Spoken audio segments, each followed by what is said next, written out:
How's it going? It's me, Ricardo, from Saturday Morning Sports Talk with Ricardo Elizondo, SMST with Ricky E. Starting off my first midweek recap, something I'll be doing every single week, every single Wednesday. I'll be uploading on YouTube here, and we're just gonna go over some of the hot topics through the week. Some of these topics will be touched upon on Saturday on the podcast as well that you can find on mixler.com/smst-w-ricky-e. Also follow our Twitter at SMST with Ricky E.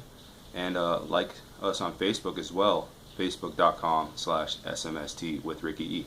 So, just a little recap of what's going on so far in this week, like I said, every single Wednesday.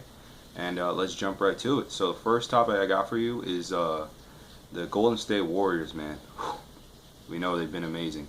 Steph Curry, Klay Thompson, Draymond Green. All three are all-stars. All three, of course, superstars, as we know. And this run they've had is so impressive. And the fact that they only need to finish 29-5 the rest of the way in order to beat the 72-10 record by the Bulls to finish 73-9. Oh man, you'd have to think they do it because so far they're past halfway through the season. First off, and they've done better. They have less losses than 5. They have only 4. It's impressive. This team is absolutely crazy, and you start to wonder, can they actually win the championship if they chase this record? Because as we know, the 2008 New England Patriots, they went 16-0 in the regular season, but they couldn't get the job done in the end of the season, probably from exhaustion. Steph Curry, he has said that if this team it gets close to the record, they will chase it. He's confirmed that, so that's good to hear. It's no good that they want to chase the stat, the record, and that's all fine and dandy. But of course, if you don't have the ring, it doesn't matter. And as a Patriots fan myself, it can get quite salty. It's just like, man, of course, yeah, we finished 16-0, but we lost to the Giants in the final game. We didn't get the job done. But it'll be interesting to see what happens with the Golden State Warriors. Can they do it? Sure, I'm positive that they can beat the 72-10 record the way they're going right now. But can they save their energy up for the playoffs? I can tell you one thing: that bench they have is very deep. With Brandon Rush and Sean Livingston. Very deep bench, and I'm sure that they can get the job done. They'll give some players decent rest through the playoffs. Not necessarily, starting them, but I'm just saying, they can give guys like Steph Curry and Klay Thompson, Draymond Green rest if needed. So, second topic I got for you, also Warriors related. They nearly lost to the worst team in the NBA, the Philadelphia 76ers, and that would have been quite a story. The final score was 108-105. It was 105-105 in the dying seconds of the game. If it hadn't been for Harrison Barnes shooting a 3, that would have been, very embarrassing. Imagine if they had lost to the worst team in the NBA. Wow. But some reason for it, Draymond Green has come out himself and announced that he was chasing stats. We know that he's been doing very well statistical-wise. He's got his triple-doubles. I believe he has 9 so far this season, by far the most in the NBA this season. And, it's kind of selfish to try to get stats, for yourself and all that. But if stat chasing would have been the reason that they lost to the worst team in the NBA, man, you'd have to believe that Steve Kerr would get on them really bad. Or even Luke Walton, the assistant coach, now interim coach. It's just, wow. Third topic I got for you. John Scott, the former Phoenix Coyote, now on the Montreal Canadiens, I guess you could say. I mean, he doesn't play for them because he's in the minor leagues, and he was an all-star. He was voted in by the fans through a campaign and all that, and he was the star of the show. He won the MVP. He scored 2 goals in his first game, and he wasn't even on the MVP ballot. But fans got him on, and they gave him the victory. He got a new car, I believe, and his team won $1 million for winning the All-Star game. So they all split that amongst themselves. So I'm sure he gets a nice cut of that. But it's pretty cool story of him stealing the show. He had the reports of the NHL trying to, I guess you could say, convince him out, make sure that he wanted to do this, because they even asked him like, "Oh, what would your kids think of this?" Like, man, let him do his thing.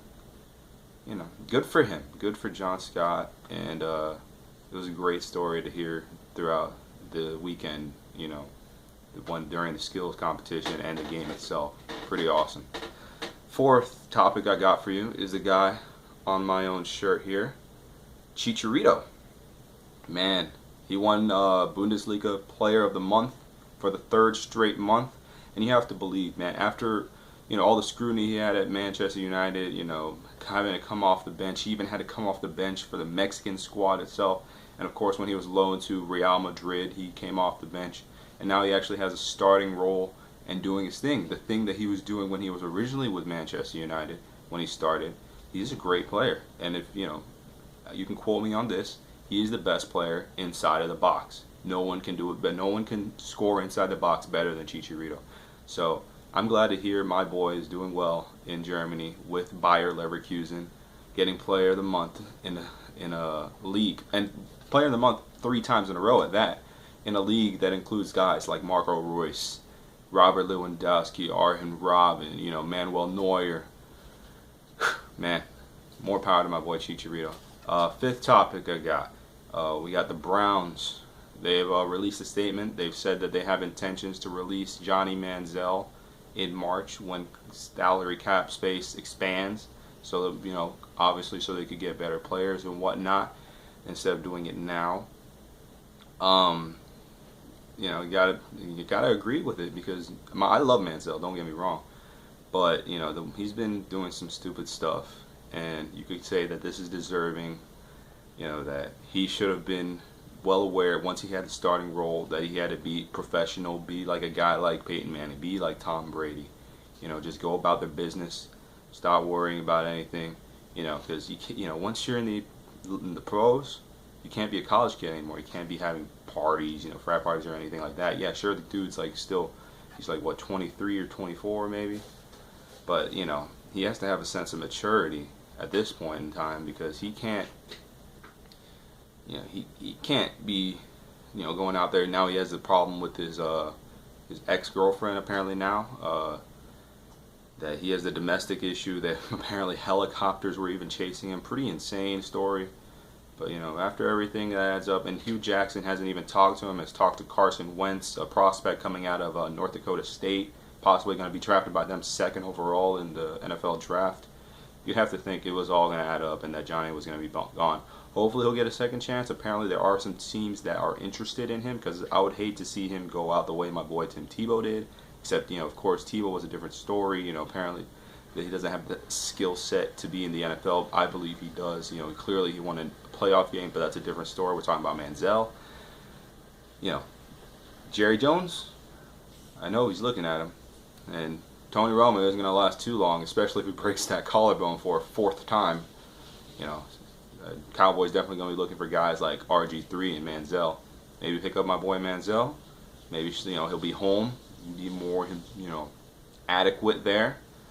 And of course they did sign Greg Hardy, so we know the Cowboys aren't, they won't shy away from the controversy. But give my boy Johnny a second chance. Maybe he can do something. Last topic I got for you is Canelo Alvarez, Saul Canelo Alvarez. He is going to fight Amir Khan for the WBC title. He currently owns it, and he is obligated to give Gennady Golovkin, GGG, a shot at the title.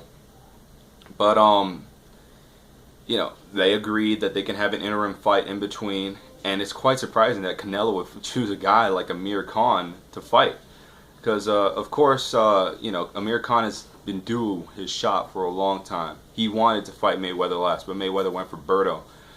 He also wanted to fight Manny Pacquiao, but Pacquiao went the route of giving, I believe, a third fight to Timothy Bradley, if I'm not mistaken. Or I apologize for not knowing if it's a second or third fight, but I know that he's giving a rematch to Timothy Bradley.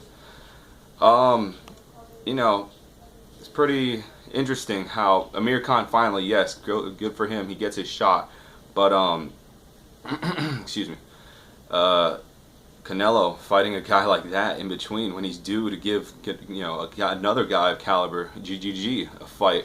It'll be interesting to see who GGG decides to fight in between as well. But it should be a good fight. I know Canelo is one of the best in the world. We know that we say boxing is a dying sport because of UFC and all of that, but I believe that this is the guy who's gonna save it. Because we're saying, oh, Mayweather retired, now retired, by the way. Mayweather retired. Oh, boxing's gonna be dead. And then, oh, Manny Pacquiao too. Okay, yeah, boxing's definitely dead. But no, this is a guy who's gonna save boxing, in my opinion. Canelo, we saw the way that he knocked out Franklin. Oh, yeah, that was brutal. And his fight against Cotto was great as well. Yeah, I'm definitely looking forward to Canelo and Khan, May 7th. Definitely a fight to look forward to. So that's pretty much all I got for you guys this week. Don't forget, follow us on Twitter at SMST with Ricky E. Also on Facebook, facebook.com/SMST with Ricky E. And then don't forget to tune in on Mixler live at 10 a.m. Interesting, Super Bowl week. And we're going to be discussing, obviously, big story is the Super Bowl. We're going to be talking about Cam Newton, Peyton Manning. Is it Peyton Manning's last game? I think so. Going to have my friend Jordan on. I interned with her at ESPN West Palm. She's going to get to nag about me, doubting the Panthers this entire year, saying how they weren't better than the Patriots and all that. Well, Patriots aren't even in it, sad to say. And then I should have also, it could be just me and her. I'm still deciding, because I might just give her the entire time to rant on me. Or it could be her along with the regulars in Grant, Duboff, and T-Dog, TM. Because it's a big week, Super Bowl week. We definitely want to discuss a lot. So don't forget to tune in. Follow us on social media. Follow myself at Sportaholic12 on Instagram and Twitter. And you'll be hearing me on Saturday. Talk to y'all later.